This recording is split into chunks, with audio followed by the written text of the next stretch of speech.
예수와 성령께도 기도해야 합니까? 신약에 기록된 기도는 대다수 예수께서 성부 하나님께 친히 하신 기도입니다. 구약에서는 하나님의 삼위일체 본질이 분명히 계시되지 않았습니다. 신약은 성자를 통해 성부 하나님께 기도하는 명확한 경향성이 있지만 직접 예수께 기도하는 것도 적절하다고 말합니다. 우리는 성부께 기도할 수도 있고 성자께도 기도할 수 있습니다.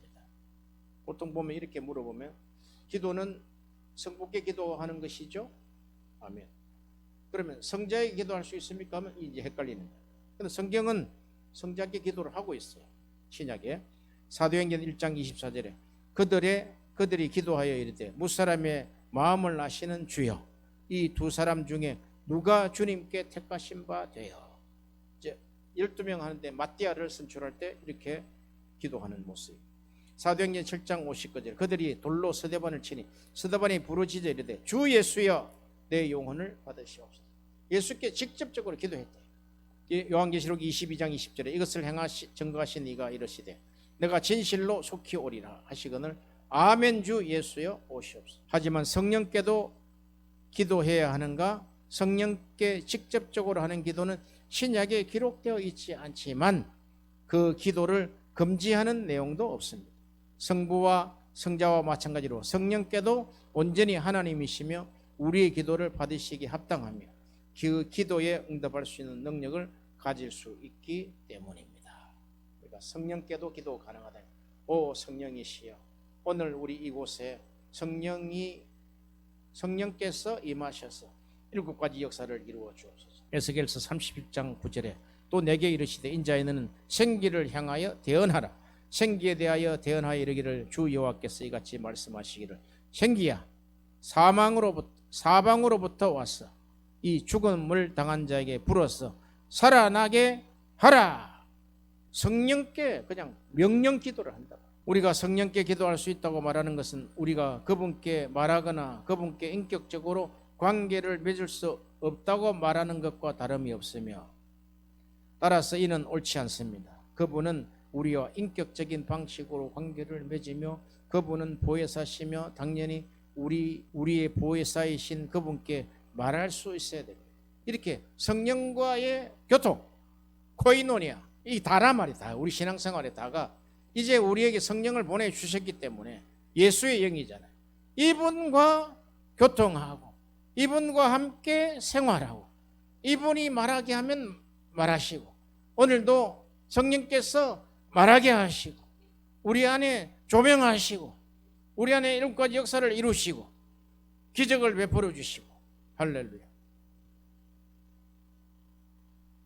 성도들은 성령을 압니다. 요한복음 14장 17절에 그는 진리의 영이라 세상은 능히 그를 받지 못하나니 이는 그를 보지도 못하고 알지도 못합니다. 그러나 너희는 그를 아나니 그는 너희와 함께 거하시며 너희 속에 계시겠습니다. 그러니까 성도들은 성령을 안다고 했단 말이에요. 그런데 아주 그냥 모르는 사람처럼 일평생 한마디도 같이 이야기해보지 못한다는 게 얼마나 불행한 일입니까? 성령은 우리를 가르치십니다.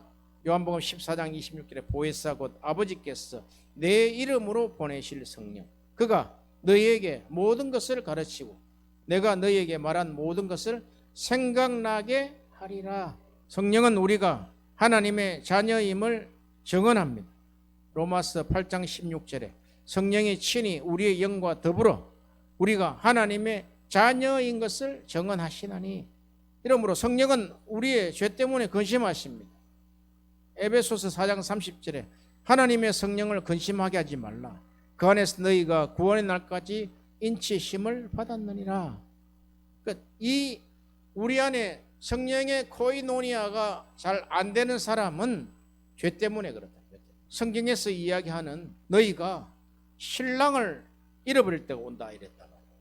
그럼 신랑을 잃어버릴 때 어떻게 해야 되느냐? 그때 금식해라는 금식해. 큰 결단하지 않고는 안 돼요. 잘못하면 낙오될 수가 있다.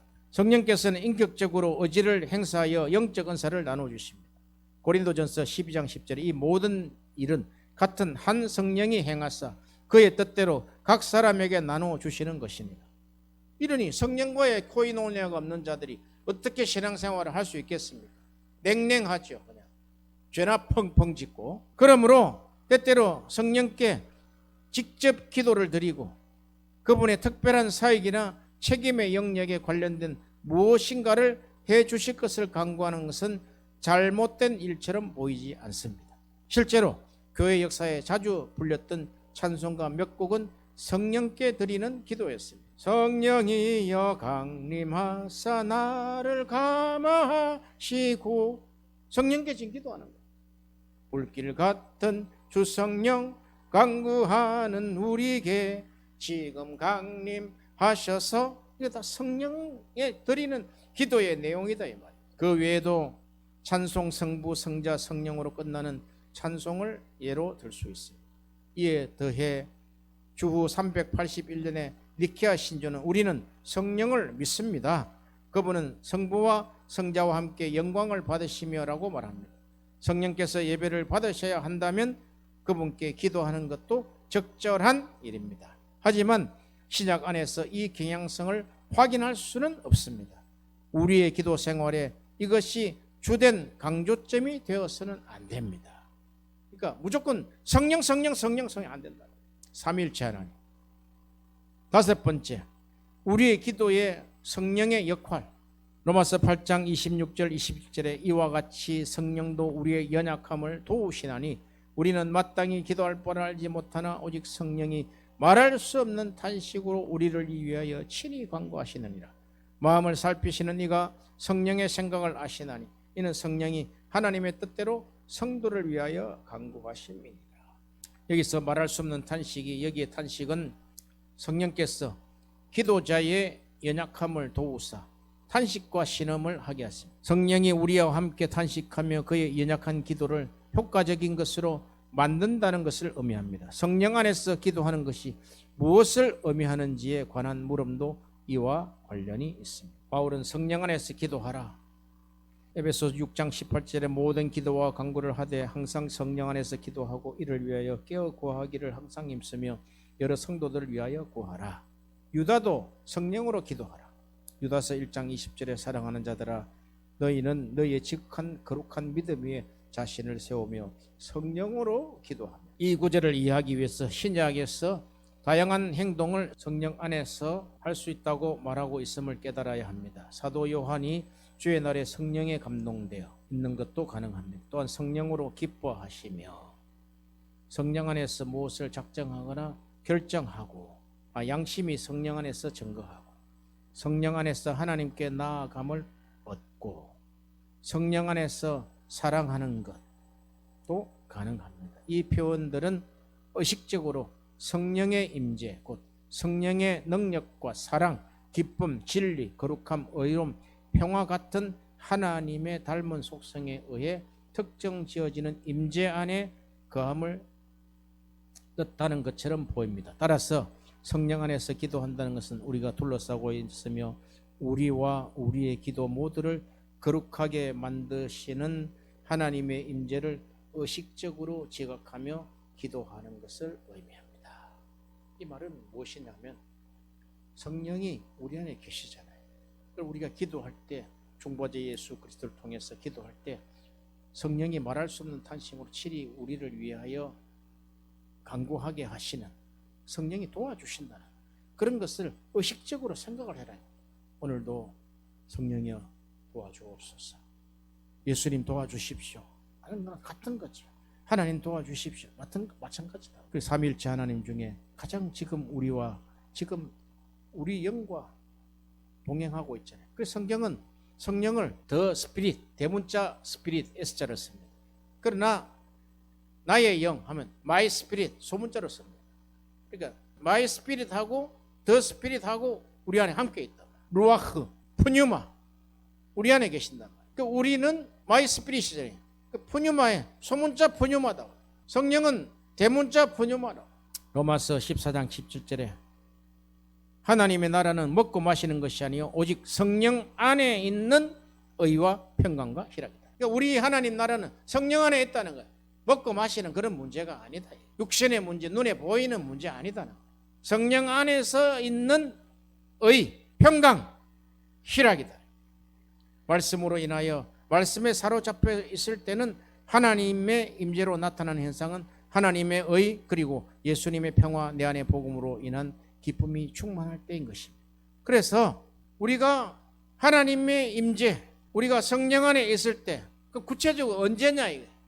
그러니까 말씀을 통해서 말씀으로 인해서 말씀 충만으로 인해서 이루어지는 그 말씀에 사로잡혀 있을 때 그때를 성령의 임재에 있을 때라. 그러니까 눈 감고 손 위에 올리고 임재 이런 게 아니다. 그러니까 우리가 가장 말씀이 충만하고 말씀에 사로잡혀 있을 때는 설교할 때, 설교 들을 때, 말씀 묵상할 때, 말씀을 선포할 때, 할렐루야. 그때 하나님의 임재가 있다는 거예요. 찬송할 때도 하나님이 나타나신다 그랬잖아요. 찬송 속에 거하시는, 그러니까 말씀과 기도와 찬양 속에 하나님이 함께 계신다는 것을 우리가 의식적으로, 지식적으로 알아라는 거예요. 눈 감고 눈 뒤집고 이런 게 아니다 말이에요. 쓰러진 데서 임재 이런 것이 아니다 말이에요. 임재가 있으면 쓰러지기도 하겠지만 우리는 의식적으로 칼빈이 이야기한 것처럼 믿음의 43개 항목이 있잖아요. 그게 전부 뭐냐? 지식이다. 지식. 하나님의 지식으로 인한 믿음. 그러면 성령이 역사하신다는 거예요. 할렐루야.